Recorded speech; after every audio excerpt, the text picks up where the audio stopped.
सोचिए, एक ऐसा दौर जहां हुक्मरान रात को भैंस बदल कर शहर का चक्कर लगाता था, सिर्फ इसलिए कि कोई भूखा न सो जाए। जहां सरकारी खजाना अपनी जायब नहीं, बल्कि अवाम की अमानत समझा जाता था। ये था खिलाफत राशिदा का दौर, इस्लाम की तारीख का सबसे रोशन और अदल पर मबनी निजाम।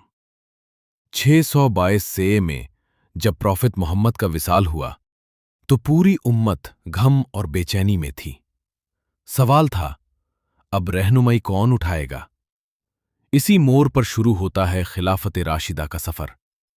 29 साल जो इस्लामी हुकूमत का बुनियादी मॉडल बन गए। सबसे पहले खलीफा बने अबू बकर। आपका दौर इंतहाई नाजुक था। कुछ कबाइल इस्लाम से फिरने लगे, झूठे नबी खरे हो गए। लेकिन अबू बकर रद्दियल्लाहु ने मजबूत इरादा दिखाया। उन्होंने रिद्दा वर्ष के जरिए बाघावत का खत्मा किया और इस्लामी रियासत को टूटने से बचाया। उनका सबसे बड़ा कारनामा कुरान को एक जगह जमा करवाना था, ताकि अल्लाह का कलाम हमेशा महफूज रहे। उनकी सडेगी का ये हाल था कि खलीफा बनने के बाद भी अपना रोजगार खुद करते रहे। फिर आए उमर इब्न अल-खत्ताब, जिनका नाम इंसाफ की मिसाल बन गया। उनके दौर में इस्लामी रियासत बेपनाह फैली, सीरिया, इराक, मिस्र और पर्शिया तक। लेकिन सबसे खास बात उनका इंसाफ था। रात को शहर घूमकर लोगों के हालात देखना, बैतुल माल का निजाम बनाना, कानून सबके लिए बराबर करना, ये सब उनके दौर की पहचान बने। उनका मशहूर जुमला तारीख में अमर है, अगर दजला के किनारे एक कुत्ता भी भूखा मर जाए तो उमर से पूछा जाएगा। तीसरे खलीफा बने उस्मान इब्न अफ़्फ़ान। आप अपनी हाया, सखावत और नराम मिजाजी के लिए मशहूर थे।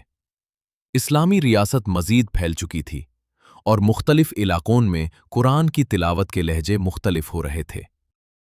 उस्मान रदियल्लाहु ने एक स्टैंडर्ड मुसहफ तैयार करवाया और उसकी नुस्खे मुख्तलिफ शहरों में भेजे।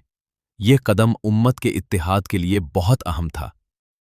लेकिन उनके दौर में फितने उभरने लगे और आखिरकार उन्हें शहीद कर दिया गया, जो इस्लामी तारीख का एक दर्दनाक मोड़ था। चौथे खलीफा बने अली इब्न अबी तालिब, जो इल्म, शुजात और हिकमत में बेमिसाल थे। उनके दौर में अंदरूनी जंगायन हुई, जैसे जंगे जमाल और जंगे सिफीन।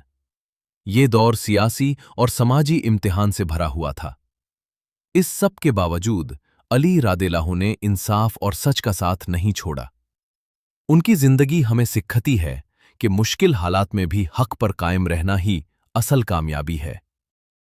खिलाफत राशिदा का दौर सिर्फ फुतूहात का दौर नहीं था, बल्कि अखलाक, इंसाफ और जवाबदेही का निजाम था। ये वो जमाना था जहां हुक्मरान खुद को अवाम का खादिम समझता था।